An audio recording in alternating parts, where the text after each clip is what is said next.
ఈరోజు మనం ఒక అద్భుతమైన ప్రయాణం చేద్దాం. భారతదేశంలో ఉన్న ఒకే ఒక ఆలయానికి. అక్కడ దేవుణ్ణి ఒక తాబేలు రూపంలో పూజిస్తారు. ఇది కేవలం ఒక గుడికథ కాదండి, ఒక దైవం, ఒక పురాణం మరియు అద్భుతమైన శిల్పకళ అన్నీ కలిసిన ఒక గొప్ప గాథ. అవును, మీరు విన్నది కరెక్టే. ప్రపంచం మొత్తం మీద శ్రీ మహావిష్ణువు తన కూర్మావతారంలో అంటే తాబేలు రూపంలో పూజలందుకునే ఏకైక క్షేత్రమిది. మరి ఇంతటి విశిష్టమైన ఈ ఆలయం వెనుక ఉన్న కథేంటో తెలుసుకోవాలి కదూ. పదండి, ఇంతటి ప్రాముఖ్యత ఉన్న ఈ పవిత్ర స్థలం వెనుక దాగి ఉన్న ఆ పురాణ గాథల్లోకి ఓసారి తొంగిచూద్దాం.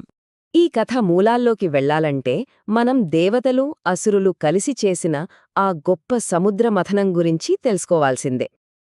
కథంతా దుర్వాస మహర్షి శాపంతో మొదలవుతుంది. దేవతల రాజు ఇంద్రుడు చేసిన చిన్న పొరపాటు వల్ల దేవతలందరూ తమ శక్తుల్ని, అమరత్వాన్ని కోల్పోతారు.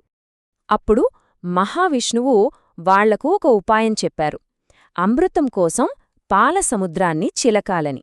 మరి అదెలా జరిగిందంటే, ముందుగా దేవతలు తమ బద్ధ శత్రువులైన అసురులతో ఒక ఒప్పందానికొచ్చారు.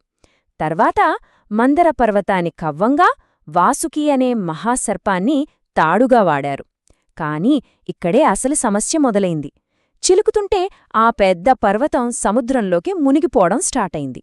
అప్పుడు ఈ సృష్టిని కాపాడటానికి సాక్షాత్తూ శ్రీ మహావిష్ణువే ఒక పెద్ద తాబేలు అంటే కూర్మం రూపంలోకి మారి ఆ పర్వతాన్ని తన వీపుమీద నిలబెట్టారు. ఈ అద్భుతమైన అవతారాన్ని చూసి ప్రసిద్ధ కవి జయదేవుడు తన గీతగోవిందంలో ఎంత చక్కగా వర్ణించారో చూడండి. తాబేలు రూపాన్ని ధరించిన ఓ హరి, నీకు జయము జయము అని. ఆ మాటలు వింటుంటేనే ఆ దివ్యరూపం కళ్లముందు కదులుతుంది కదూ. కూర్మావతారం కథే ఒక అద్భుతమనుకుంటే, ఈ గుడిలో ఉన్న మూలవిరాట్టు విగ్రహం వెనుక మరో పెద్ద రహస్యం దాగి ఉంది. సాధారణంగా ఏ హిందూ గుడికి వెళ్లినా స్వామివారు తూర్పువైపు చూస్తూ ఉంటారు. కాని ఇక్కడ శ్రీ కూర్మనాథుడు పశ్చిమానికి అభిముఖంగా ఉంటారు. ఎందుకలా? దాని వెనుక కూడా ఒక ఆసక్తికరమైన కథ ఉంది. ఈ దిశా మార్పు వెనుక ఉన్న కథ వింటే ఆశ్చర్యపోతారు. కొన్ని శతాబ్దాల క్రితం అసలిది శివాలయమా లేక వైష్ణవాలయమా అని పెద్ద వివాదం నడిచింది. అప్పుడు శ్రీ రామానుజాచార్యులక్కడికొచ్చి ఒక పరీక్ష పెట్టారు. ఆయన గుడి వెనుక నిలబడి, ఈ విగ్రహం నిజంగా విష్ణుస్వరూపమే అయితే నా వైపు తిరుగుతుంది అని ప్రార్థించారు.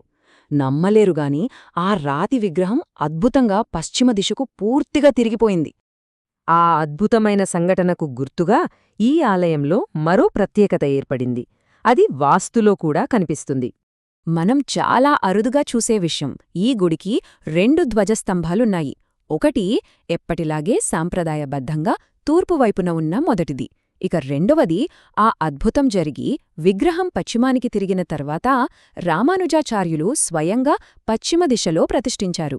ఇది ఆనాటి అద్భుతానికి నిలువెత్తు సాక్ష్యంలా నిల్చింది. ఈ ఆలయం కేవలం కథలకే కాదండోయ్, అద్భుతమైన శిల్పకళకు కూడా పెట్టింది పేరు.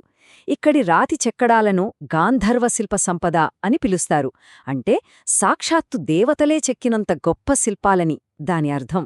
నిజంగా ఇక్కడి ప్రతి శిల్పం ఒక కథ చెబుతున్నట్టే ఉంటుంది. ఆగండి, ఇంకా ఉంది. ఈ ఆలయ ప్రాంగణంలో సరిగ్గా 108 రాతి స్తంభాలున్నాయి. అసలు ఆశ్చర్యమేంటంటే, వాటిల్లో ఏ 2 స్తంభాలు ఒకేలా ఉండవు. ప్రతి ఒక్క స్తంభం మీద ఒక ప్రత్యేకమైన శిల్పం చెక్కి ఉంటుంది. ఈ ఆలయం కేవలం ఒక పాత కట్టడం కాదు, ఇది ఒక సజీవ వారసత్వం. ఇక్కడ పురాణం ఇప్పటికీ బ్రతికే ఉంది. గుడికి ఎదురుగా ఉన్న పవిత్ర కోనేరును శ్వేతపుష్కరిణి అంటారు. స్థలపురాణం ప్రకారం సాక్షాత్తు మహావిష్ణువే తన సుదర్శన చక్రంతో ఈ కోనేరుని తవ్వారట. అయితే ఇక్కడ అన్నింటికంటే ముఖ్యమైన విషయం మరొకటుంది. దేవుడు కేవలం రాయిలోనే కాదు, ప్రాణంలో కూడా ఉన్నాడని నిరూపిస్తూ ఈ గుడి ప్రాంగణంలో సజీవంగా ఉన్న తాబేళ్లను సంరక్షిస్తున్నారు.